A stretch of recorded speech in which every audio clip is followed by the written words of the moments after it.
ഇന്നത്തെ പത്രങ്ങൾ എല്ലാവരും മിക്കവരും കണ്ടിട്ടുണ്ടാകും. മൊത്തം ആമമയമായിരുന്നു. മലയാള മനോരമയുടെ ഇന്നത്തെ ഹെഡ്ലൈൻ ആമനിർഭരം കേരളം എന്നായിരുന്നു. മാതൃഭൂമിയുടേത് കേരളത്തിന് ആമജീവിതം എന്നുള്ളതായിരുന്നു. മാധ്യമം എഴുതിയത് കേരളത്തിന് കരയാമേ എന്നാണ്. ദേശാഭിമാനി കേന്ദ്രപ്പകയിൽ കേരളം മാപ്പിലില്ല എന്നാണ്. കടലോളം മോഹത്തിന് ആമത്തോട് എന്നാണ് ചന്ദ്രിക എഴുതിയത്. ആമവേഗം കനിഞ്ഞത് കടലാമ മാത്രം, അതിവേഗ ആമപ്പാത, കേരളത്തിന് കഞ്ഞി കുമ്പിളിൽ തന്നെ തുടങ്ങിയ ഹെഡ്ലൈനുകളാണ് കേന്ദ്ര ബജറ്റിനെ സംബന്ധിച്ച് ഇന്ന് മിക്ക പത്രങ്ങളും കൊടുത്തിരിക്കുന്നത്. ആദ്യമായിട്ടായിരിക്കാം ഇങ്ങനെ കേന്ദ്ര ബജറ്റിനെ ഒന്നാകെ വിമർശിച്ചുകൊണ്ട് എല്ലാ പത്രങ്ങളും, ജന്മഭൂമി ഒഴികെയുള്ള എല്ലാ പത്രങ്ങളും ഒരുപോലെ വിമർശിക്കുന്നതായി കാണുന്നത്. അതായത് ഇത്തവണ കേരളത്തിന് എന്തെങ്കിലുമൊക്കെ കിട്ടുമെന്ന് കേന്ദ്രത്തെ വിമർശിക്കുന്നവരും അല്ലാത്തവരുമൊക്കെ കരുതിയിരുന്നു. അതുകൊണ്ട് തന്നെയാണ് മാരാർജി ഭവനിൽ സംസ്ഥാന അധ്യക്ഷനടക്കമുള്ളവർ നിരന്നിരുന്ന് ബജറ്റ് കാണാനിരിക്കുകയും അവിടേക്ക് മാധ്യമങ്ങളെ ക്ഷണിക്കുകയും ചെയ്തത്. ഇതാ ഞങ്ങളുടെ പ്രധാനമന്ത്രി അല്ലെങ്കിൽ ഞങ്ങളുടെ ധനമന്ത്രി ഇതാ കേന്ദ്ര ബജറ്റ് അവതരിപ്പിക്കുന്നു, കേരളത്തിന് വാരിക്കോരി ഒരുപാട് പദ്ധതികൾ തരാനിരിക്കുന്നു, നിങ്ങൾ കണ്ടോളൂ, കണ്ടോളൂ എന്ന് പറഞ്ഞുകൊണ്ടാണ് മാധ്യമങ്ങളെ അങ്ങോട്ടേക്ക് വിളിച്ചിട്ടുണ്ടാവുക. പക്ഷേ ഒന്നും സംഭവിച്ചില്ല. കേരളത്തിന് കിട്ടിയത് വെറും ആമമുട്ട മാത്രം. ജിംസ്, ഇന്ന് ഇതിനെ വിശദീകരിക്കാൻ വേണ്ടി റെയിൽവേ മന്ത്രി വാർത്താസമ്മേളനം നടത്തുകയുണ്ടായി. നേരത്തെ രാജീവ് ചന്ദ്രശേഖർ പറഞ്ഞത് ഇന്ന് റെയിൽവേ മന്ത്രി 3:30 മാധ്യമങ്ങളെ കാണുന്നുണ്ട്, അപ്പോൾ കാണാം, നമുക്ക് എന്തൊക്കെ കിട്ടുമെന്ന് അപ്പോൾ നമുക്കറിയാൻ പറ്റും എന്നുള്ള പ്രതീക്ഷ കൂടി വെച്ചു കൊടുത്തിരുന്നു. പക്ഷേ അതും നിരാശയാണ് കേരളത്തിന് നൽകിയത്. ഒരു തെരഞ്ഞെടുപ്പ് വർഷമായിട്ട് പോലും, അതായത് വരുന്ന നിയമസഭാ തെരഞ്ഞെടുപ്പിൽ കേരളത്തിൽ നിന്ന് എന്തെങ്കിലും നേടണമെന്ന് ആഗ്രഹിക്കുന്ന BJPക്ക് അതിനു വേണ്ടിയുള്ള ചില പദ്ധതികളെങ്കിലും പ്രഖ്യാപിക്കാമായിരുന്നു എന്നാണ് ആളുകൾ പറയുന്നത്. അതുപോലും ഉണ്ടാകാതെ എങ്ങനെയാണ് ഈ ബജറ്റ് പോയത്? രണ്ട് കാര്യങ്ങളായിരിക്കും ഉണ്ടാവുക. അതിൻ്റെ റീസൺ എന്ന് തോന്നുന്നു. ഒന്ന്, ഇനിയിപ്പോൾ ബഡ്ജറ്റിൽ വാരിക്കോരി കൊടുത്താലും കേരളത്തിൽ നിന്ന് കാര്യമായിട്ട് ഓട്ടോ സീറ്റോ കിട്ടാൻ പോകുന്നില്ല എന്ന് BJPക്ക് അറിയാം. ഒന്ന്. രണ്ട്, അതല്ലെങ്കിൽ ഇപ്പോൾ നമ്മൾ ഈ കേരളത്തെ പറ്റി പറയുന്നുണ്ടല്ലോ, മൊത്തം ടോട്ടലി ബജറ്റിനെ വിലയിരുത്തി കഴിഞ്ഞാൽ അതിൽ ഏത് സംസ്ഥാനങ്ങൾക്കാണോ ഉള്ളത്? ഏതെങ്കിലും സംസ്ഥാനങ്ങളിൽ ഏതെങ്കിലും പദ്ധതി പ്രഖ്യാപിച്ചിട്ടുണ്ടോ? ഇപ്പോൾ ബുള്ളറ്റ് ട്രെയിൻ വരും എന്നൊക്കെ പറയുന്നുണ്ട്. ബുള്ളറ്റ് ട്രെയിൻ പൂനെ ടു ഹൈദരാബാദൊക്കെ പ്രഖ്യാപിച്ചിട്ടുണ്ട്. അതൊക്കെ ഏത് കാലത്താണ്? അപ്പോൾ അങ്ങനെ പ്രത്യേകിച്ച് ഏതെങ്കിലും സംസ്ഥാനങ്ങൾക്കൊന്നുമില്ല. അതല്ല ഈ ബഡ്ജറ്റിൻ്റെ പ്രധാന പ്രശ്നം കേരളത്തിന് എന്തെങ്കിലും തന്നോ, തമിഴ്നാടിന് കൊടുത്തോ, കർണാടകയ്ക്ക് കൊടുത്തോ, തെലങ്കാനയ്ക്ക് കൊടുത്തോ എന്നുള്ളതല്ല പ്രശ്നം. നമ്മുടെ രാജ്യം ഇന്ന് നേരിടുന്ന ഒരു വലിയ പ്രതിസന്ധിയുണ്ട്. ഒരു വശത്ത് ട്രംപിൻ്റെ താരിഫ് വാർ, മറുവശത്ത് കഴിഞ്ഞ 10 വർഷമായിട്ട് നമ്മൾ കണ്ടുകൊണ്ടിരിക്കുകയാണ് തൊഴിൽ ഇല്ലായ്മ അങ്ങനെ വർദ്ധിച്ചു വരുന്നു. ഒരു വശത്ത് വിലക്കയറ്റം കൂടി വരുന്നു. അപ്പോൾ തൊഴിൽ സൃഷ്ടിക്കുന്ന ഉൽപ്പാദനം വർദ്ധിപ്പിക്കുന്നു, ഉൽപ്പാദനം കുറഞ്ഞു വരുന്നു, വ്യാവസായിക ഉൽപ്പാദനം കുത്തനെ ഇടിഞ്ഞു വരികയാണ്. അപ്പോൾ തൊഴിൽ വർദ്ധിപ്പിക്കുന്ന, വ്യാവസായിക ഉൽപ്പാദനം വർദ്ധിപ്പിക്കുന്ന എന്തെങ്കിലും ഇന്നോവേറ്റീവ് ആയിട്ടുള്ള ഒരു പ്ലാൻ കഴിഞ്ഞ കുറേ നാളായിട്ട് ബഡ്ജറ്റിലില്ല. ഈ തവണത്തെ പ്രശ്നം എന്ന് വെച്ചാൽ ഈ തവണ നമ്മൾ നേരിടേണ്ടത് പലതരത്തിലുള്ള പ്രശ്നങ്ങളെ കൊണ്ടാണ്. ഒന്ന്, അമേരിക്കയിലേക്കുള്ള കയറ്റുമതി ഏറെക്കുറെ ഇല്ലാതാവുകയാണ് തീരുവായുദ്ധം മൂലം. മറ്റൊന്ന്, ഇപ്പോൾ നമ്മൾ പുതുതായിട്ട് യൂറോപ്യൻ യൂണിയനുമായിട്ടൊരു വ്യാപാര കരാർ ഒപ്പുവെച്ചിട്ടുണ്ട്. അപ്പോൾ അമേരിക്കയിലുള്ള ഇന്ത്യൻ ഉൽപ്പന്നങ്ങളുടെ കൺസംഷൻ അല്ല യൂറോപ്പിലുള്ളത്. രണ്ടും വ്യത്യസ്ത വിപണികളാണ്. അമേരിക്കയായിരുന്നു നമുക്ക് കുറേ കൂടി ആശ്രയിക്കാവുന്ന, നമുക്ക് കുറേ കൂടി ഏറ്റവും കൂടുതൽ ഉൽപ്പന്നങ്ങൾ കയറ്റുമതി വയ്ക്കുന്ന ഒരു രാജ്യം. അപ്പോൾ അതിനെ കോമ്പൻസേറ്റ് ചെയ്യാൻ ഈ കരാർ കൊണ്ട് പറ്റുമല്ലോ നമുക്കിപ്പോഴും വ്യക്തമല്ല. ഇനി പറ്റിയാൽ തന്നെ, ഇനി ഈ വർഷമോ അല്ലെങ്കിൽ അടുത്ത വർഷമൊക്കെ അത് തുടങ്ങിയാൽ തന്നെ, അത് മെറ്റീരിയലൈസ് ചെയ്താൽ തന്നെ യൂറോപ്യൻ ഗുണനിലവാര സ്റ്റാൻഡേർഡിനോട് ഒത്തുപോകുന്ന രീതിയിലുള്ള ഉൽപ്പാദനം ഇവിടെ നടക്കണം. അത് പലതരത്തിലുള്ള മാനങ്ങളുള്ളതാണ്. ഉൽപ്പന്നങ്ങളുടെ ഗുണനിലവാരം മാത്രമല്ല, അവിടെ ആ ഉൽപ്പന്നങ്ങൾ ഉൽപ്പാദിപ്പിക്കുന്ന ഫാക്ടറികളിലെ തൊഴിലാളികളുടെ ജീവന നിലവാരം, മൊത്തം രാജ്യത്തെ മനുഷ്യാവകാശങ്ങൾ തുടങ്ങി ഒരുപാട് ഘടകങ്ങൾ പരിഗണിച്ച് ഈ ഒരു കരാറിൽ വെറ്റ് ചെയ്യുള്ളൂ. അത് ആയിട്ട് കരാർ ഒപ്പിട്ടില്ലെങ്കിൽ അതിൽ അംഗരാജ്യങ്ങൾ മുഴുവൻ അത് വെറ്റ് ചെയ്യണം. അവർ ഈ കാര്യങ്ങളൊക്കെ പരിശോധിക്കും. ഇന്ത്യയിലെ ജനങ്ങളുടെ, ഈ ഫാക്ടറികളിലെ തൊഴിലാളികളുടെ ജീവിത നിലവാരം, എൻവയോൺമെൻറ്റൽ പൊല്യൂഷൻ, അങ്ങനെ ഒരുപാട് ഘടകങ്ങൾ അവർ പരിശോധിക്കും. അപ്പോൾ അമേരിക്കയ്ക്ക് പകരം ആണ് നമ്മുടെ പുതിയ വിപണിയെങ്കിൽ അതിനാവശ്യമായ രീതിയിൽ നമ്മുടെ ഉൽപ്പാദന മേഖലയെ അപ്ഗ്രേഡ് ചെയ്യാൻ എന്തെങ്കിലും പദ്ധതിയിലുണ്ടോ? അതിനെക്കുറിച്ചൊന്നും പറയുന്നു പോലുമില്ല. കാരണം ഈ ബജറ്റ് വരുന്ന തൊട്ട് മുമ്പാണ് ആയിട്ടുള്ള വ്യാപാര കരാർ ഒപ്പിട്ടത്. അതിനെക്കുറിച്ചൊന്നും പറയുന്നില്ല. മറ്റൊന്ന്, ഉൽപ്പാദനം വർദ്ധിപ്പിക്കണം. ഇപ്പോൾ ആ ബഡ്ജറ്റിൻ്റെ തുടക്കത്തിൽ തന്നെ, ബഡ്ജറ്റ് പ്രസംഗത്തിൻ്റെ തുടക്കത്തിൽ നിർമ്മലാ സീതാരാമൻ പറയുന്നത് നമ്മുടെ രാജ്യം ഒരു ഉപഭോക്തൃ കേന്ദ്രീകൃത രാജ്യം എന്ന നിലയിൽ നിന്ന് ഉൽപ്പാദന രാജ്യമായി മാറണം എന്നുള്ളതാണ് അതിൻ്റെ ഒരു ഫിലോസഫി, ബഡ്ജറ്റിൻ്റെ ഫിലോസഫി. എന്നിട്ട് ഉൽപ്പാദനം വർദ്ധിപ്പിക്കാൻ എന്താണ് അതിൽ പറയുന്നത്? അപ്പോൾ ക്യാപിറ്റൽ എക്സ്പെൻഡിച്ചർ വർദ്ധിപ്പിക്കുമെന്ന് പറയുമ്പോൾ എവിടെ കൊടുക്കും?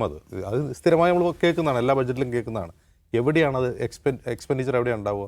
എങ്ങനെയാണ് ഉൽപ്പാദനം വളർത്തുക, എങ്ങനെയാണ് വ്യാവസായിക വളർച്ച ഉണ്ടാക്കുക, തൊഴിലുണ്ടാക്കുക. ഇതൊരു പ്രശ്നമാണ്. ഈ ഒരു പ്രശ്നം മുൻനിർത്തി നോക്കുമ്പോൾ ഈ ബഡ്ജറ്റ് എന്ന് പറഞ്ഞൊരു ബിലോ ആവറേജ് ബഡ്ജറ്റാണ്. ഒരു തരത്തിലും മൈൻഡ് അപ്പ് ചെയ്യാത്ത, പഴയ ബഡ്ജറ്റുകളിൽ നിന്ന് കോപ്പി പേസ്റ്റ് ചെയ്തിട്ടുള്ള കുറേ വാചോടോപങ്ങളല്ലാതെ വേറെ ഒന്നും ഇതിലില്ല. സ്ഥിരമായി നമ്മൾ 2014 മുതൽ ശ്രദ്ധിക്കുകയാണെങ്കിൽ നമുക്ക് കാണാം ഓരോ ബഡ്ജറ്റിലും ആവർത്തിക്കുന്ന പദ്ധതികളുണ്ട്. അപ്പോൾ ഞാൻ ബഡ്ജറ്റ് നോക്കുന്നതിൽ എനിക്ക് തോന്നിയിട്ടുള്ള കാര്യം, ഇന്ത്യയിലെ കാർഷികോൽപാദനം വർദ്ധിപ്പിക്കാൻ വേണ്ടി കോൾഡ് സ്റ്റോറേജുകളുടെ ചെയിനുകൾ ഉണ്ടാക്കും എന്നുള്ളതാണ് മോദി സർക്കാർ വന്നതിന് ശേഷം ഏറ്റവും കൂടുതൽ ബഡ്ജറ്റുകൾ പ്രഖ്യാപിച്ചിട്ടുള്ള ഒരു പദ്ധതി. നമ്മളെവിടെയെങ്കിലും കണ്ടിട്ടുണ്ടോ? എവിടെയെങ്കിലും അങ്ങനെ ഒരു കോൾഡ് സ്റ്റോറേജ് കാർഷികോൽപ്പന്നങ്ങൾ കൊണ്ടുവന്ന് വയ്ക്കാൻ കണ്ടിട്ടുള്ളത്? അദാനിയുടെ ട്രെയിൻ കണ്ടിട്ടുണ്ട്. കാർഷികോൽപ്പന്നങ്ങൾ വാങ്ങിക്കൊണ്ടുപോകാൻ വേണ്ടി കോൾഡ് സ്റ്റോറേജുകളുടെ ട്രെയിൻ, അദാനിക്ക് സ്വന്തമായിട്ട് ട്രെയിൻ ഉണ്ട്. അതല്ലാതെ എവിടെയെങ്കിലും നമ്മളങ്ങനെ ഒരു ചെയിൻ, കോൾഡ് സ്റ്റോറേജ് നമ്മൾ കാണുന്നില്ല. എല്ലാ ബഡ്ജറ്റിലും ഇങ്ങനെ ആവർത്തിച്ചുകൊണ്ടിരിക്കുകയാണ്.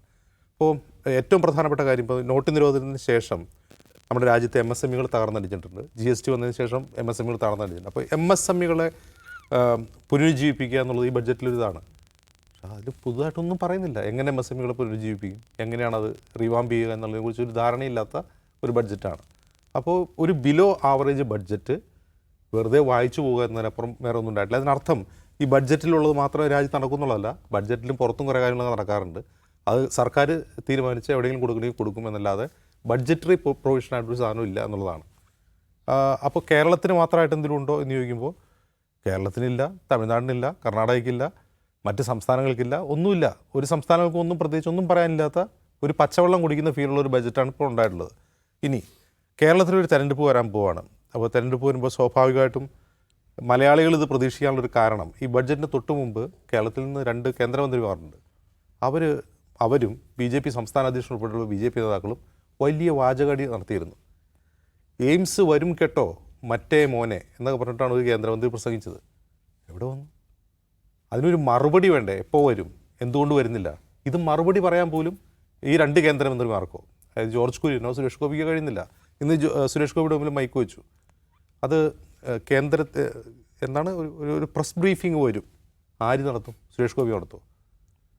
അത് ഉദ്ദേശിക്കുന്ന അശ്വിനി കുറിച്ച് അശ്വിനി വൈഷ്ണവ് പറഞ്ഞ എന്താണ്?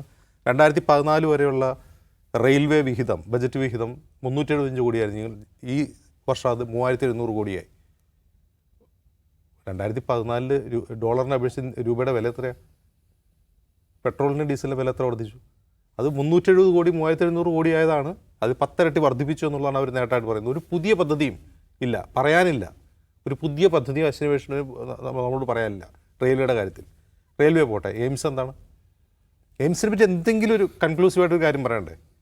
ഇപ്പോൾ ഇന്നലെ ജോർജ് കുര്യൻ ഈ ബജറ്റിന് ശേഷം മാധ്യമങ്ങളോട് പറഞ്ഞത് അത് 150 ഏക്കറേ തന്നുള്ളൂ, 350 ഏക്കർ വേണം. എത്ര ഏക്കർ വേണം എന്ന് ജോർജ് കുര്യൻ പറയുമോ? എയിംസിന് എത്ര ഏക്കർ വേണം? അത്ര ഏക്കർ സംസ്ഥാന സർക്കാരിൻ്റെ കയ്യിലില്ല. അവർ കൈമാറാത്തത് കൊണ്ടാണോ, അവർ ഭൂമി ഏറ്റെടുക്കാത്തതുകൊണ്ടാണോ എയിംസ് തരാത്തത്? അത് പറയില്ല. അപ്പോൾ എങ്ങോട്ടോ ആകാശത്തേക്കൊക്കെ വെടിവെച്ച് സംസ്ഥാന സർക്കാരിനെ ആക്ഷേപിക്കുകയാണ് ചെയ്യുന്നത്. ഈ കാര്യത്തിൽ ഒന്നും പറയാനില്ല. എയിംസ് എന്തുകൊണ്ട് വരുന്നില്ല എന്നതിനെക്കുറിച്ച് ഒന്നും പറയാനില്ല എന്നുള്ളതാണ് യാഥാർത്ഥ്യം. ഇനി എയിംസ്, റെയിൽവേ, ഇത് രണ്ടുമാണല്ലോ പ്രധാനപ്പെട്ട പ്രശ്നങ്ങൾ. ഇപ്പോൾ ട്രെയിനിൻ്റെ കാര്യം, അതിവേഗ ട്രെയിനിൻ്റെ കാര്യം സംസ്ഥാന സർക്കാർ അവരുടെ ബജറ്റിൽ പ്രൊവിഷൻ വെച്ചിട്ടുണ്ട്. അപ്പോൾ റെയിൽ എന്തായാലും അനുവദിക്കില്ല എന്ന് തീരുമാനിച്ചു. അപ്പോൾ പുതിയൊരു റാപ്പിഡ് റെയിൽ ട്രാൻസിറ്റ് സിസ്റ്റം എന്ന് പറയുന്ന ഒരു പുതിയ അതിവേഗ ട്രെയിൻ പദ്ധതിക്ക് സംസ്ഥാന സർക്കാർ കോപ്പ് കൂട്ടുന്നുണ്ട്. അപ്പോൾ സംസ്ഥാന സർക്കാർ ഇതേക്കുറിച്ച് പറയുമ്പോൾ തൊട്ടുടനെ ശ്രീധരൻ എന്ന ഒരു മനുഷ്യൻ, അദ്ദേഹം ഇന്ന് പൊന്നാനിയിൽ ഒരു ഓഫീസൊക്കെ തുറന്നേക്കാണ്. ശ്രീധരൻ ആരാണ്? ഇപ്പം സംസ്ഥാന സർക്കാർ ഒരു പദ്ധതി പ്രഖ്യാപിക്കുക, അല്ലെങ്കിൽ കേന്ദ്രം ഒരു പദ്ധതി പ്രഖ്യാപിക്കുക, നമുക്ക് മനസ്സിലാവും. ശ്രീധരന് ഇതിലുള്ള റോൾ എന്താണ്? ശ്രീധരൻ കൊങ്കൺ റെയിൽവേ ഉണ്ടാക്കിയിട്ടുണ്ടാകും, അതിലും മികച്ച എഞ്ചിനീയർ ആയിരിക്കാം, അദ്ദേഹത്തിൻ്റെ റെയിൽ പ്രോജക്റ്റുകളിൽ നല്ല ധാരണയുണ്ടാവാം. പക്ഷേ കേന്ദ്ര റെയിൽവേ മന്ത്രി അശ്വിനി വൈഷ്ണവ് പറയണ്ടേ അങ്ങനെയാണ് ശ്രീധരനെയാണ് ഞങ്ങൾ DPR ഉണ്ടാക്കാൻ ഏൽപ്പിച്ചിട്ടുള്ളത്, അല്ലെങ്കിൽ ശ്രീധരൻ റെയിൽവേയുടെ ഒരു അഡ്വൈസറി മെമ്പറാണ്, അല്ലെങ്കിൽ അത് ചീഫ് ഉപദേശകനാണ്, അങ്ങനെ എന്തെങ്കിലും പറയണ്ടേ? എന്താണ് അദ്ദേഹത്തിൻ്റെ റോൾ എന്ന് കേന്ദ്ര സർക്കാരോ സംസ്ഥാന സർക്കാരിന് അറിയില്ല. കേന്ദ്ര സർക്കാർ പറയണ്ടേ ശ്രീധരനാണ് ഇതിൻ്റെ ആൾ, അദ്ദേഹത്തിൻ്റെ പൊന്നാനിയിലെ ഓഫീസ് ഞങ്ങൾ പറഞ്ഞിട്ടേക്കുന്നതാണ്. അദ്ദേഹം പാലക്കാട് മുഖ്യമന്ത്രിയാവാൻ വേണ്ടി MLA ഓഫീസ് തുറന്നതുപോലെ പൊന്നാനിയിൽ, അത് ഈ അതിവേഗ റെയിൽപാത പൊന്നാനിയിലൂടെ പോകുന്നുമില്ല, പൊന്നാനിയിൽ ഓഫീസ് തുറന്നിട്ട് അദ്ദേഹം പൂജയൊക്കെ നടത്തി എന്തൊക്കെയോ വിളിച്ചു പറയുന്നു. ഒരു തരത്തിലുള്ള വ്യവസ്ഥയുമില്ല. ഇതേക്കുറിച്ച് ആർക്കും ഒന്നും അറിയില്ല. രാജീവ് ചന്ദ്രശേഖരൻ അറിയില്ല ഈ പറയുന്ന റെയിൽപാതയെ പറ്റി, സുരേഷ് ഗോപിക്ക് അറിയില്ല, ജോർജ് കുര്യൻ അറിയില്ല. ഇതിപ്പോൾ ആരോട് ചോദിക്കും ജനങ്ങൾ? അപ്പോൾ സംസ്ഥാന സർക്കാരിനൊരു പ്ലാൻ ഉണ്ട്. ആ പ്ലാൻ റെയിൽവേ മന്ത്രി പറയുന്നത് ശ്രീധരന് എല്ലാവിധ പിന്തുണയും. കാരണം ശ്രീധരന് പിന്തുണ കൊടുക്കുകയല്ലോ വേണ്ടത്. ശ്രീധരൻ എന്തോ ഒരു പദ്ധതി ശ്രീധരന് ശ്രീധരൻ്റെ വീട്ടിൽ നിന്ന് പൈസ എടുത്തിട്ടല്ലോ റെയിൽവേ അല്ലേ പണം മുടക്കേണ്ടത്, അല്ലെങ്കിൽ സംസ്ഥാന സർക്കാരും കേന്ദ്ര സർക്കാരും തന്നിട്ടല്ലേ. ശ്രീധരന് പരമാവധി ചെയ്യാൻ കഴിയുക എന്താണ്? അതിൻ്റെ ഡിസൈനിലോ അല്ലെങ്കിൽ DPR തയ്യാറാക്കുന്നതിലോ സർക്കാരുകളെ സഹായിക്കാം, അതിലൊരു വിദഗ്ധ നിലയ്ക്ക്. ഇത് അദ്ദേഹം എന്ത് ചെയ്യണം? സ്വന്തമായിട്ട് ഓഫീസ് തുറന്ന് അദ്ദേഹം മാധ്യമങ്ങളോട് പറയുകയാണ് ഞാൻ അത് കൊണ്ടുവരും എന്നുള്ള രീതിയിൽ. അതായത് ഒരു തരം ബനാന റിപ്പബ്ലിക് പോലെ ആയിട്ടുണ്ട് ഈ കേന്ദ്ര സംസ്ഥാന ബന്ധം എന്ന് വേണമെങ്കിൽ പറയാം. ഇവിടെ നിന്നൊരു ലോക്സഭാ അംഗമുണ്ട്, ഒരു രാജ്യസഭാ അംഗമുണ്ട്, 2 കേന്ദ്രമന്ത്രിമാരുണ്ടായിരിക്കെ. അതുകൂടാതെ സംസ്ഥാന സർക്കാരിന് ഒരു പ്രത്യേക പ്രതിനിധി അവിടെയുണ്ട്, KV തോമസ്. അദ്ദേഹത്തിന് മാസം മാസം ശമ്പളം കൊണ്ടുണ്ട് സംസ്ഥാന സർക്കാർ. അപ്പോൾ ഇതൊക്കെ ഉണ്ടായിരിക്കുകയാണ്. കേന്ദ്രത്തിൽ നിന്ന് എന്ത് കിട്ടും, അല്ലെങ്കിൽ ഈ ബജറ്റിൽ എന്തുണ്ടെന്ന് ചോദിക്കുമ്പോൾ നമ്മൾ ആകാശത്തേക്ക് നോക്കി നിൽക്കുകയാണ്. ഈ KV തോമസിന് അറിയില്ല, ജോർജ് കുര്യന് അറിയില്ല, രാജീവ് ചന്ദ്രശേഖരന് അറിയില്ല, സുരേഷ് ഗോപിക്ക് അറിയില്ല, ശ്രീധരൻ അറിയില്ല, ആർക്കും ഒന്നും അറിയില്ല, ആരും ഒന്നും പറയുന്നില്ല. അപ്പോൾ ഇത് എങ്ങോട്ടാണ് ഈ ഒരു എന്താണ് പറയുക, സംസ്ഥാനത്തിൻ്റെ ഗതി എങ്ങോട്ടാണ്? കാരണം നമ്മുടെ പൂർണ്ണമായി ഇപ്പം പുതിയ രീതി അനുസരിച്ച് നമ്മുടെ ഫെഡറൽ അവകാശങ്ങളൊക്കെ ഹനിച്ചു കഴിഞ്ഞ സാഹചര്യത്തിൽ നമുക്ക് പ്രത്യേകിച്ച് കാര്യങ്ങളൊന്നും തീരുമാനിക്കാൻ പറ്റില്ല, എല്ലാം കേന്ദ്രം കനിയണം. അപ്പോൾ ഈ കേന്ദ്രം കനിയുമ്പോൾ ഇത് എന്ത് നടക്കും, എപ്പോൾ നടക്കും എന്നതിനെക്കുറിച്ച് യാതൊരു വിവരമില്ലാത്ത ഈ തികച്ചും ഇരുട്ടിലായ അവസ്ഥയാണ്. നമുക്കൊരു ആമ മുട്ടയെങ്കിലും കിട്ടി, എന്താണ് ആമ സംരക്ഷണ കേന്ദ്രം, അതെന്താണെന്ന് പോലും ആർക്കും അറിയില്ല. അതിനെക്കുറിച്ച് പോലും സംസാരിക്കാൻ BJP നേതാക്കൾക്കോ ഈ കേന്ദ്രമന്ത്രികൾക്കോ കഴിയുന്നില്ല. എന്താണ് ഈ ആമ വികസന കേന്ദ്രം എന്ന് പറയാൻ കഴിയുന്നില്ല. ഒന്നും പറയാനില്ല ഇതിലിപ്പോൾ. ബജറ്റിലേക്ക് നോക്കിയിട്ടൊരു കാര്യമില്ല എന്ന് തന്നെയാണ് മനസ്സിലാവുന്നത്. കേന്ദ്ര നികുതി വിഹിതം 2.82 ഉയർത്തിയിട്ടുണ്ട്. അത് ഒരു അല്പം ആശ്വാസം നൽകുന്നതാണ് സംസ്ഥാനത്തെ സംബന്ധിച്ചിടത്തോളം. സംസ്ഥാനം ആവശ്യപ്പെട്ട അത്ര നൽകുന്നില്ലെങ്കിൽ തന്നെ. പക്ഷേ ഗ്രാൻറ്റുകൾ പൂർണ്ണമായും ഇല്ലാതാക്കി. അപ്പോൾ അത് ഇപ്പോൾ സംസ്ഥാന ബജറ്റ് ലക്ഷ്യം വെച്ചത് ഈ കേന്ദ്രത്തിൽ നിന്ന് ലഭിക്കുന്ന ഗ്രാൻറ്റൊക്കെ കൂടി വെച്ചിട്ട് നമുക്ക് കുറേ കാര്യങ്ങൾ ചെയ്യാമെന്നാണ് സംസ്ഥാനം വിചാരിച്ചത്. പക്ഷേ അത് ഇല്ലാതായിരിക്കുന്നു. അങ്ങനെ സംസ്ഥാന ബജറ്റ് കൂടി താളം തെറ്റുന്ന അവസ്ഥയിലേക്ക് കേന്ദ്ര ബജറ്റ് കൊണ്ടെത്തിച്ചിട്ടുണ്ടോ? സംസ്ഥാന ബജറ്റ് എന്ന് വെച്ചാൽ സംസ്ഥാനത്തിൻ്റെ ടോട്ടൽ എന്താ പറയുക അതിജീവനത്തെ ബാധിക്കുന്ന തരത്തിലാണ് കേന്ദ്ര സർക്കാർ പെരുമാറിക്കൊണ്ടേയിരിക്കുന്നത് കഴിഞ്ഞ കുറേ കാലമായിട്ട്. നമ്മുടെ കടമെടുപ്പ് പരിധിയുടെ കാര്യത്തിലായാലും ഗ്രാൻറ്റിൻ്റെ കാര്യത്തിലായാലും GST കുടിശ്ശികയുടെ കാര്യത്തിലൊക്കെ ഉണ്ടായിട്ടുള്ള പ്രശ്നങ്ങൾ നമുക്കറിയാം. സംസ്ഥാന സർക്കാർ തന്നെ 29 പദ്ധതികൾ വെച്ചിട്ടൊരു കത്ത് കൊടുത്തിട്ടുണ്ട്, ഞങ്ങൾക്ക് ഈ സംഗതിയൊക്കെ അനുവദിക്കണം. കേരളം ഇപ്പോൾ ഈ ഇന്ത്യയിലെ ധനകാര്യ കമ്മീഷൻ്റെ ക്രൈറ്റീരിയ പ്രകാരം ഞങ്ങൾ ഗുരുതരമായ പ്രശ്നത്തെ അഭിമുഖീകരിക്കുകയാണ്. കാരണം ഞങ്ങളെല്ലാ സൂചികളിലും മുന്നോട്ട് പോയതിൻ്റെ കാരണം പറഞ്ഞ് ഞങ്ങൾക്കുള്ള ഫണ്ടെല്ലാം വെട്ടുകയാണ്. അതുകൊണ്ട് ഞങ്ങൾക്ക് പ്രത്യേക പാക്കേജ് അനുവദിക്കാതെ ഞങ്ങളെപ്പോലും ഉപഭോക്തൃ സംസ്ഥാനത്തിന് മുന്നോട്ട് പോകാൻ പറ്റില്ല എന്ന് പറഞ്ഞു. അവരത് പരിഗണിച്ചിട്ടുണ്ടോ? ഇല്ല. സ്വാഭാവികമായും ആനുപാതികമായി വരുന്ന നികുതി വിഹിതത്തിൻ്റെ ക്രമം എന്നത് മാത്രമേ ഇപ്പോൾ ഈ നികുതി വിഹിതത്തിലെ വർധന പറയാൻ പറ്റുള്ളൂ. അപ്പോഴും മറ്റു ഉത്തരേന്ത്യൻ സംസ്ഥാനങ്ങളുടെ കണക്കെടുത്താൽ നമുക്ക് നീതി ലഭ്യമായിട്ടൊന്നും പൂർണ്ണമായും പറയാൻ കഴിയില്ല. എന്ന് മാത്രമല്ല കേരളത്തിൻ്റെ അതിജീവനത്തിന് ആവശ്യമായിട്ടുള്ള കേന്ദ്ര വിഹിതം എന്നതിലേക്ക് ഇപ്പോഴും നമ്മൾ എത്തിയിട്ടില്ല എന്ന പ്രശ്നം അവിടെയുണ്ട്. അപ്പോൾ നേരത്തെ അജിംസ് പറഞ്ഞാൽ ഈ ബജറ്റിന് 2 വശങ്ങളുണ്ട്. ഒന്ന്, ഇന്ത്യ ഇപ്പോൾ അഭിമുഖീകരിക്കുന്ന സാമ്പത്തിക സങ്കീർണതകളെ ഈ ബജറ്റ് അഡ്രസ്സ് ചെയ്യുന്നുണ്ടോ? ഇല്ല. എക്കണോമിക് സർവേ റിപ്പോർട്ടിൽ പറയുന്നുണ്ട് ഈ താരിഫിൻ്റെ പ്രശ്നങ്ങളെക്കുറിച്ചും അന്താരാഷ്ട്ര ഡീലിലെ പ്രശ്നങ്ങളെക്കുറിച്ചൊക്കെ. ബജറ്റിനകത്ത് അതിനെക്കുറിച്ചൊന്നും പറയുന്നില്ലല്ലോ. അതിനുള്ള പരിഹാര മാർഗ്ഗങ്ങളെക്കുറിച്ച് സംസാരിക്കുന്നുണ്ടോ? ജോബ്ലെസ് ഗ്രോത്തിനെക്കുറിച്ച് വലിയ വിമർശനം എന്താണ് ഈ സാമ്പത്തിക വിദഗ്ധർ ഇന്ത്യൻ സാഹചര്യത്തെക്കുറിച്ച് പറയുന്നുണ്ട്. അത് പരിഹരിക്കാൻ എന്തെങ്കിലും ഒരു മാർഗ്ഗങ്ങൾ പറയുന്നുണ്ടോ? ആളുകളുടെ ഉപഭോഗശേഷി വർദ്ധിപ്പിക്കാൻ ആവശ്യമായിട്ടുള്ള എന്തെങ്കിലും പുതിയ പദ്ധതികൾ കൊണ്ടുവരുമോ? ആൾക്കാരുടെ കയ്യിൽ പൈസ കിട്ടാനുള്ള എന്തെങ്കിലും പരിപാടി കൊണ്ടുവന്നുണ്ടോ? ഒന്നും കൊണ്ടുവന്നിട്ടില്ലല്ലോ. ഒരർത്ഥത്തിൽ നോക്കിയാൽ ഒരു സംസ്ഥാനങ്ങൾക്കും സവിശേഷമായ എന്തെങ്കിലും കൊണ്ടുവരിക, ഇന്ത്യയിലെ മനുഷ്യന്മാരുടെ തൊഴിൽ പ്രശ്നങ്ങൾ, അവരുടെ ബൈയിങ് കപ്പാസിറ്റി വർദ്ധിപ്പിക്കൽ പോലുള്ള ഒരു കാര്യത്തിനും പ്രത്യേകമായിട്ടുള്ളൊന്നുമില്ല. അടിസ്ഥാന സൗകര്യ വികസനത്തിന് വലിയ പരിപാടികൾ പ്രഖ്യാപിക്കുക മാത്രമാണ് ചെയ്തിട്ടുള്ളത് എന്ന് കാണാം. രണ്ടാമത്തത്, കേരളത്തിൻ്റെ കാര്യത്തിൽ കേരളം എന്ന് പറയുന്ന സംസ്ഥാനം 2 കാര്യങ്ങളുണ്ട്. ഒന്ന്, കേരളം സർവേ ചെയ്യാൻ വേണ്ടി ബുദ്ധിമുട്ടുന്ന സംസ്ഥാനങ്ങളിൽ ഒന്നാണ് എന്ന കാര്യം ഓർക്കണം. കാരണം വിഹിതമെല്ലാം കുറച്ചുകൊണ്ടേയിരിക്കുകയാണ് കേരളത്തിൻ്റെ കാര്യത്തിൽ. കേരളം അതിൻ്റെ ക്യൂ ലിസ്റ്റിൽ ഏറ്റവും പുറകിലാണ് ഇവർ വെച്ചിരിക്കുന്നത്. മറ്റൊരു സവിശേഷത, കേരളം, പശ്ചിമ ബംഗാളിലും അസമിലും തമിഴ്നാട്ടിലുമെല്ലാം ഇലക്ഷൻ നടക്കുകയാണ്. അപ്പോൾ BJPയുടെ സാധാരണ രീതിയുണ്ട്, അവർക്ക് എന്തെങ്കിലും ആവശ്യമുണ്ടെങ്കിൽ ആ സംസ്ഥാനത്തിന് കൂടുതൽ പരിപാടി പ്രഖ്യാപിക്കുക. ബീഹാറിനെ കൊണ്ട് ആവശ്യമുള്ളപ്പോൾ ബീഹാറിന് പ്രളയ ഫണ്ട് എന്ന് പറഞ്ഞ് 1500 കോടി രൂപ പ്രഖ്യാപിക്കുക. അതേസമയത്ത് പ്രളയം അനുഭവിച്ചവരാണ് നമ്മൾ വയനാട്ടിൽ. പക്ഷേ നമുക്കൊരു ഒരു ചക്കച്ചോളയം അവർ പ്രഖ്യാപിച്ചിട്ടില്ല എന്ന് ഓർക്കണം. കാരണം എന്താണ്, അവർക്ക് ബീഹാറിനെ കൊണ്ട് ആവശ്യമുണ്ടായിരുന്നു. തമിഴ്നാടിനെ കൊണ്ട് ആവശ്യമുണ്ടെന്ന് അവർ തോന്നുമ്പോൾ അവിടെ അണ്ണാമലയെ ഒരു പരിപാടി ഇണക്കിക്കൊണ്ടിരിക്കുമ്പോൾ അവിടെ പ്രളയം എന്നൊക്കെ പറഞ്ഞ് പൈസ കൊടുക്കും. എന്നാൽ നമുക്ക് തന്നിട്ടുണ്ടോ? ഇല്ല. അപ്പോൾ തെരഞ്ഞെടുപ്പ് ലാക്കാക്കിക്കൊണ്ടും രാഷ്ട്രീയ ലക്ഷ്യം മുൻനിർത്തിക്കൊണ്ടും അവർ പലതരത്തിലുള്ള പദ്ധതികൾ പ്രഖ്യാപിക്കും. അവർ താമരക്കുരു ബോർഡ് പ്രഖ്യാപിക്കും. പൈസ അതിൽ വൻതോതിൽ അവിടേക്ക് സഹായ പരിപാടികൾ പമ്പ് ചെയ്യും. അപ്പോൾ BJPയുടെ ഒരു രീതി, അവർ പത്മ പുരസ്കാരം കൊടുക്കുന്നത് മുതൽ ബജറ്റ് വിഹിതം കൊടുക്കുന്നത് വരെ അവർക്ക് രാഷ്ട്രീയ ലക്ഷ്യങ്ങളുണ്ട്. അല്ല, നാടൊന്നാകെ അങ്ങോട്ട് നന്നാക്കി കളയാമെന്ന് വിചാരിച്ചല്ല അത് പ്രവർത്തിക്കുന്നത്. അതുകൊണ്ടാണ് കേരളത്തിനൊന്നും കിട്ടാത്തത്. ഒരു കാര്യം ഇതിൽ നിന്ന് വ്യക്തമാണ്, BJPയുടെ ദേശീയ നേതൃത്വം അവരാണല്ലോ നമ്മളെപ്പോഴും പറഞ്ഞ ക്ലിനിക്കൽ പെർഫെക്ഷനോടെ എവിടെ എന്ത് ഇൻവെസ്റ്റ് ചെയ്യണമെന്ന് തീരുമാനിക്കുന്ന ദ ടീം അമിത്ഷാ. അവർക്ക് കേരളത്തിൽ ഈ നടക്കാൻ പോകുന്ന നിയമസഭാ തെരഞ്ഞെടുപ്പിൽ നമുക്കൊന്നും കിട്ടാനില്ല എന്നൊരു ഇൻഫർമേഷൻ കിട്ടിക്കഴിഞ്ഞു. അത് ഈ രാജീവ് ചന്ദ്രശേഖരനും സുരേഷ് ഗോപിയുടെ കടയും ചാടുന്ന പോലല്ല. അമിത്ഷാ വേറെ എന്തെങ്കിലും ഒരു പഠനം നടത്തിയിട്ടുണ്ടാവും, അല്ലെ അമിത്ഷാ കണക്കൂട്ടിയിട്ടുണ്ടാവും. ഈ സംസ്ഥാനങ്ങളിൽ തമിഴ്നാട്ടിൽ നിന്ന് കിട്ടും, കേരളത്തിൽ നിന്ന് കിട്ടും, പശ്ചിമ ബംഗാളിൽ നിന്ന് കിട്ടും, അസമിൽ നിന്ന് കിട്ടും, അവർ കണക്കൂട്ടി നോക്കിയിട്ടുണ്ട്. അതിൽ കേരളത്തിൽ നിന്ന് ഞങ്ങൾക്കൊന്നും കിട്ടാൻ പോകുന്നില്ല എന്ന ഗ്രൗണ്ട് റിപ്പോർട്ട് കയ്യിൽ വെച്ചിട്ടാണ് ഒന്നും കൊടുക്കേണ്ടതില്ല എന്ന് നിർമ്മലാ സീതാരാമനോട് പറഞ്ഞിട്ടുണ്ടാവുക. അല്ലേ ഉറപ്പായിട്ടും കിട്ടിയാൽ ഈ പണി ഇനി അവസാനം എടുത്തിട്ടും കാര്യമില്ലെന്ന് അവർക്ക് മനസ്സിലായിട്ടുണ്ടാവണം. രണ്ടാമത്തെ പ്രശ്നം എന്ന് വെച്ചാൽ കേരളത്തിൽ നമ്മൾ മനസ്സിലാക്കേണ്ടത്, കേരളത്തിലെ BJP ലീഡർഷിപ്പിനോ ഇവിടെ നിന്നുള്ള MP മാർക്കോ മന്ത്രിയാണെന്ന് പറയുന്നവർക്കോ ഒന്നും സത്യത്തിൽ BJPയുടെ ദേശീയ നേതൃത്വമായിട്ട് അങ്ങനെ പരിധി കവിഞ്ഞ ആക്സസ് ഒന്നുമില്ല. മന്ത്രിയാണെന്ന് പറയുന്നു. മന്ത്രിയാണെന്ന് പറയുന്നു. സുരേഷ് ഗോപി മന്ത്രിയായി കഴിഞ്ഞിട്ട് അവിടെ പോയിട്ട് ഞാൻ വേണേൽ മാറിയേക്കാം. ആദ്യം അദ്ദേഹം ക്യാബിനറ്റ് മന്ത്രി സ്ഥാനമാണ് പ്രതീക്ഷിച്ചത്, പക്ഷേ സഹമന്ത്രി സ്ഥാനം കിട്ടിയുള്ളൂ. അതിൽ തന്നെ അദ്ദേഹം അസ്വസ്ഥനായി. ഞാൻ പോയേക്കാം, എന്നെ സിനിമയിൽ അഭിനയിക്കാൻ വിടൂ എന്നൊക്കെ പറഞ്ഞ് അദ്ദേഹം ബഹളം വെച്ച ഓർമ്മയുണ്ട്. അന്ന് തന്നെ അദ്ദേഹം ദേശീയ നേതൃത്വമായിട്ട് ഭയങ്കരമായി ജെല്ലായിട്ട് അപ്പോൾ ഒന്നും തോന്നുന്നില്ല. അതുകൊണ്ടാണ് അദ്ദേഹത്തിന് ഒരു ഇൻഫർമേഷനും ഇല്ലാത്തത്. അല്ലെ അറ്റ്ലീസ്റ്റ് അദ്ദേഹത്തിന് ഡൽഹി പോകുമ്പോൾ അവിടെ ആഫീസിൽ കയറി ചോദിച്ചുകൂടെ എയിംസ് തരാൻ വല്ല പരിപാടി ഉണ്ടോ? ഞാൻ ഈ നാട് മുഴുവൻ പറഞ്ഞിരിക്കുകയാണ്, ഞാൻ പത്തനംതിട്ടയിൽ പോകുമ്പോൾ അവിടെ തരാം എയിംസ് എന്ന് പറയും, തൃശ്ശൂർ പോകുമ്പോൾ അവിടെ തരാമെന്ന് പറയും, ആലപ്പുഴയിൽ ചെല്ലുമ്പോൾ അവിടെ തരാമെന്ന് പറയും. ആൾക്കാരെന്നെ കളിയാക്കുകയാണ്. ഇത് തരാൻ വല്ല പരിപാടി ഉണ്ടോ എന്ന് അവിടെ ഏതെങ്കിലും ആഫീസിൽ കയറി ചോദിക്കണ്ടേ? അദ്ദേഹത്തിന് ആ കോൺടാക്റ്റ് ഇല്ല. അതുകൊണ്ടാണ് അദ്ദേഹം മറ്റേ മോനെ ഇത് വരും കേട്ടോ എന്ന് പറഞ്ഞത്. 3 ബജറ്റായിട്ട് ആ പാവം പിടിച്ചവൻ ഈ നാട്ടിൻ്റെ മുമ്പിൽ നിന്ന് നാണം കെടുകയാണ്. കൊണ്ടുവരും എന്ന് പറഞ്ഞു, ഓരോ ബജറ്റ് പ്രഖ്യാപിക്കും, കേരളത്തിനൊരു സാധനമില്ല. അങ്ങനെ നാണം കെടുന്നതിനാണ്.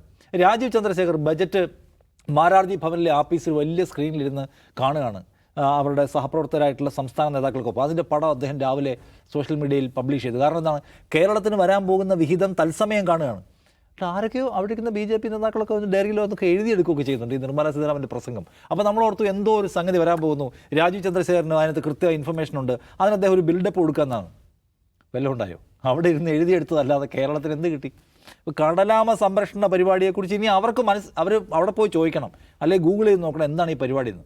അപ്പോൾ ഇതിലൊരു കാര്യമുണ്ട്, കേരളത്തിൻ്റെ ആവശ്യങ്ങൾ എന്താണെന്ന കാര്യം അവിടെ എത്തിക്കാൻ അറ്റ്ലീസ്റ്റ് തിരുവനന്തപുരമാണല്ലോ ഇവരുടെ ഒരു അഹമ്മദാബാദ് പോലെ ഞങ്ങൾ വലിയ നഗരമാക്കുമെന്ന് മോദി ഒന്ന് പ്രഖ്യാപിച്ച, ഞങ്ങളിതിനെ ഒരു സ്വർഗ്ഗഭൂമിയാക്കുമെന്ന് കേരളത്തിലെ BJP നേതാക്കൾ പ്രസംഗിച്ചിരിക്കുന്ന ഈ കേരളം, അല്ല തിരുവനന്തപുരം, ആ തിരുവനന്തപുരത്ത് തന്നെ നേമത്ത് ഈ രാജീവ് മത്സരിക്കാൻ പോകുന്നു, കഴക്കൂട്ടത്ത് അവരുടെ വി മുരളീധരൻ മത്സരിക്കാൻ പോകുന്നു. അവർക്ക് വലിയ പ്രതീക്ഷയുള്ളതായിട്ട് അവർ കാണുന്ന ഒരു സ്ഥലമാണ് തിരുവനന്തപുരം. അവിടെ എന്തെങ്കിലും തരണ്ടേ? അവിടെ ഈ വിഴിഞ്ഞം അന്താരാഷ്ട്ര ടെർമിനലിന് അല്ല ഈ പോർട്ടിന് എന്തെങ്കിലും ഒരു സാധനം തരണ്ടേ? അവിടുത്തെ VGF പോലും ഈ പറഞ്ഞ വയബിലിറ്റി ഗ്യാപ്പ് ഫണ്ട് പോലും നമുക്ക് കടം തന്നിരിക്കുന്ന സർക്കാരാണ് ഈ സർക്കാർ. അവിടെ ആകെ ഈ മോദി സർക്കാർ വിഴിഞ്ഞത്തിന് വേണ്ടി മര്യാദയ്ക്ക് ചെലവഴിച്ചിരുന്ന പൈസ അറിയോ? മോദിയുടെ പടമുള്ള ഫ്ലെക്സ് വെക്കാൻ അവർ പൈസ ചെലവഴിച്ചിട്ടുണ്ട്. ചിലപ്പോൾ പറയാൻ പറ്റില്ല, അത് ഒരുപക്ഷെ കേരളം തിരിച്ചടയ്ക്കണമെന്ന് ആവശ്യപ്പെട്ടേക്കും. അങ്ങനത്തെ സർക്കാരാണ് വരും.